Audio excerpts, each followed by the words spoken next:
মধ্যপ্রাচ্যের উত্তেজনা নিয়ে এই মুহূর্তে সবচেয়ে বড় খবর, হরমুজ প্রণালীতে মার্কিন সামরিক অভিযান প্রজেক্ট ফ্রিডম স্থগিত করার ঘোষণা দিয়েছেন প্রেসিডেন্ট ডোনাল্ড ট্রাম্প। যুদ্ধের দামামা যখন তুঙ্গে, ঠিক তখনই ট্রাম্পের এই ইউটার্ন বিশ্বজুড়ে নতুন আলোচনার জন্ম দিয়েছে। বিস্তারিত থাকছে প্রতিবেদনে। মার্কিন প্রেসিডেন্ট ডোনাল্ড ট্রাম্পের একটি ঘোষণা এবং বদলে গেল পারস্য উপসাগরের রণকৌশল। গত সোমবার থেকে হরমুজ প্রণালীতে আটকে পড়া বাণিজ্যিক জাহাজগুলোকে উদ্ধারে প্রজেক্ট ফ্রিডম শুরু করেছিল মার্কিন সেনাবাহিনী। কিন্তু মাত্র কয়েক ঘন্টার ব্যবধানে সেই অভিযান স্থগিতের নির্দেশ দিলেন ট্রাম্প। ওয়াশিংটন সময় মঙ্গলবার, বাংলাদেশ সময় বুধবার ভোররাতে নিজের সোশ্যাল মিডিয়া প্ল্যাটফর্ম ট্রুথ সোশ্যালে এক পোস্টে ট্রাম্প এই নাটকীয় সিদ্ধান্তের কথা জানান। কিন্তু কেন এই পিছুটান?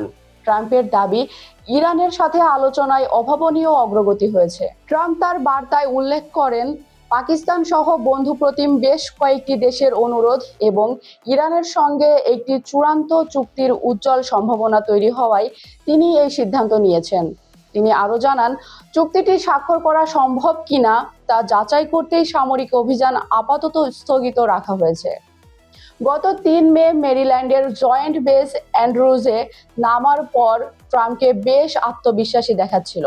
তবে অভিযান স্থগিত করলেও তেহরানের ওপর চাপ বজায় রাখছেন তিনি।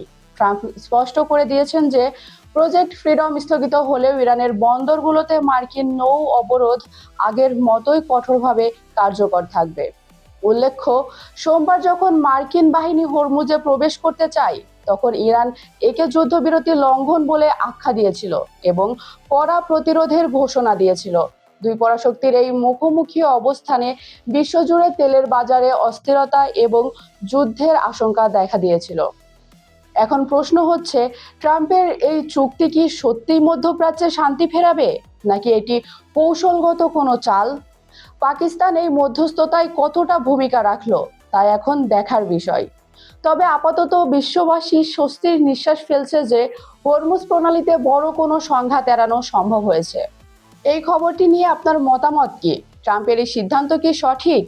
কমেন্ট করে আমাদের জানান। সর্বশেষ আন্তর্জাতিক খবরের আপডেট পেতে আমাদের চ্যানেলটি সাবস্ক্রাইব করে সাথেই থাকুন। আল্লাহ হাফেজ।